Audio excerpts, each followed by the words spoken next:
Assalamualaikum warahmatullahi wabarakatuh, sahabat Manjada Wajada. Saya akan share hari ini tentang 9 prinsip sukses membangun impian kita. Salam buat komunitas sang juara. Prinsip pertama, sukses itu dibangun di atas impian. Kalau kita tidak punya impian, bagaimana mau sukses?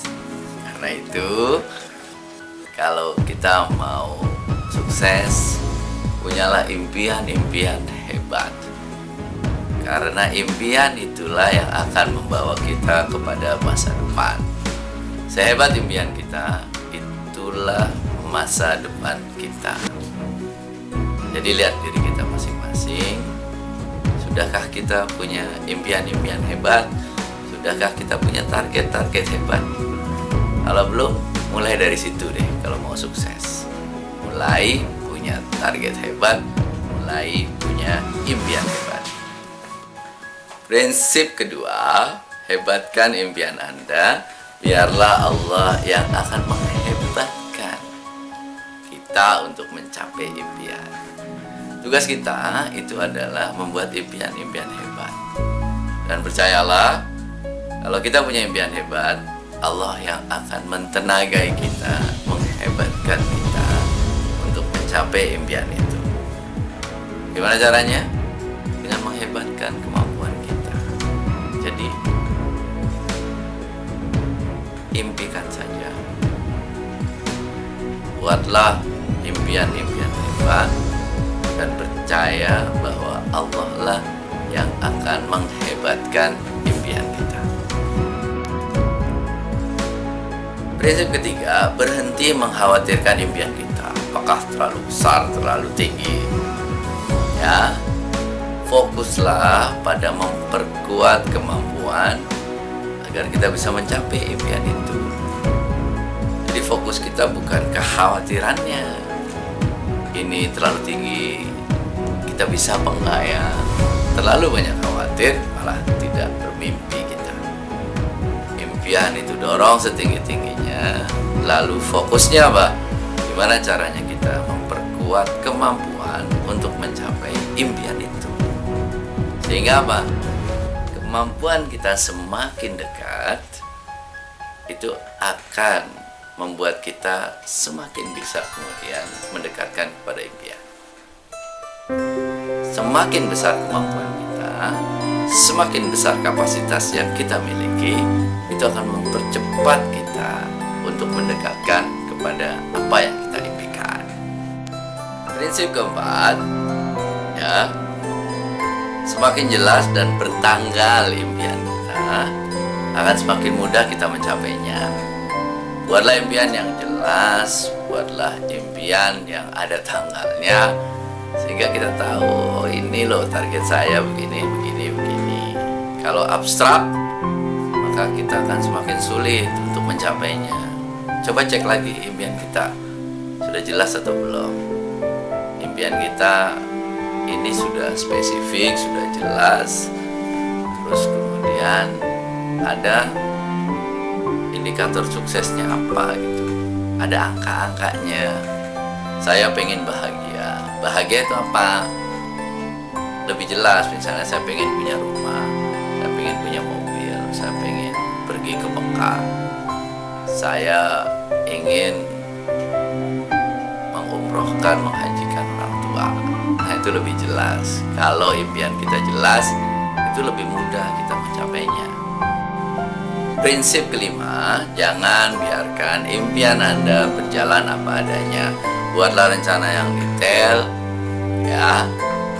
Semakin detail lebih bagus, lalu jalankan dengan penuh disiplin. Semakin detail rencana kita, itu akan kita semakin mudah untuk melangkahnya. Misalnya ingin kuliah ke luar negeri, harus jelas kita mulainya dari mana. Ambil bahasa Inggrisnya TOEFL, terus cari beasiswa, ya, lulus dengan nilai berapa sekarang, sehingga itu akan semakin mudah kita, semakin jelas cara-caranya, semakin mudah kita melangkahnya.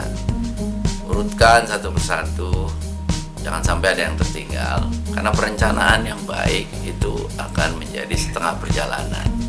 Ada satu target, lalu kemudian ini rencananya, step by step, langkah-langkahnya seperti apa. Nah, itu lakukan dengan sebaik-baiknya, detailkan, lalu kemudian jalankan langkah-langkah itu dengan penuh disiplin. Itu yang akan semakin mendekatkan kepada impian. Prinsip keenam adalah rencana terbaik itu adalah rencana yang dijalankan. Action, action, action.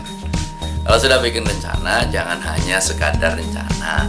Kalau sudah bikin rencana, jalankan dengan penuh disiplin, jalankan dengan penuh tanggung jawab. Kita akan semakin dekat kalau apa yang kita rencanakan kita jalankan. Nah, bagaimana mungkin kita akan melangkah kalau kita hanya membuat rencana lalu kemudian berhenti sampai di situ. Jadi rencana pada akhirnya nanti kalau kita tidak melangkah hanya tinggal rencana saja, tidak pernah menjadi kenyataan. Rencanakan lalu kemudian jalankan, rencanakan, jalankan. The power of action. Apa yang kita actionkan itulah yang akan membawa hasil. Walaupun hasilnya pelan-pelan nggak apa-apa, yang penting terus berjalan, terus berjalan, terus berjalan, tidak berhenti. Di situ yang akan membuat kita lebih mendekat kepada impian. Prinsip nomor 7, sabari perjalanan hidupmu, karena Tuhan tahu kapan akan memberi kesuksesan kita. Waktu yang terbaik itu kapan, dan proses itu memang harus dijalani. Sabari aja, tidak ada cara instan untuk sukses. Biarlah itu berkembang secara alamiah, biarlah berkembang ya sesuai dengan proses yang harus kita jalani. Kita itu akan menikmati perjalanannya dengan penuh kesabaran. Kenapa harus sabar? Kalau nggak sabar itu pasti situasinya akan lebih susah. Kalau nggak sabar pasti situasinya akan lebih sulit. Sabari saja, sabari saja, nikmati saja perjalanannya, karena itulah yang akan membuat kita menikmati kesuksesannya saat sukses itu datang kepada kita. Prinsip nomor 8, sukses itu adalah seni mengelola kegagalan. Orang-orang sukses pasti lebih banyak gagal dibandingkan dengan orang-orang yang gagal. Kalau kita belum pernah gagal, berarti kita belum pernah mencoba. Kalau kita belum pernah gagal, berarti kita belum pernah memulai. Karena itu, kalau gagal, coba lagi. Coba lagi dengan cara yang berbeda, dengan strategi yang berbeda. Coba lagi, dan terus coba lagi. Sampai kapan kita mencoba? Sampai berhasil. Karena percayalah, setiap orang punya jatah gagal. Jadi gagal itu coba lagi, terus coba lagi, terus coba lagi.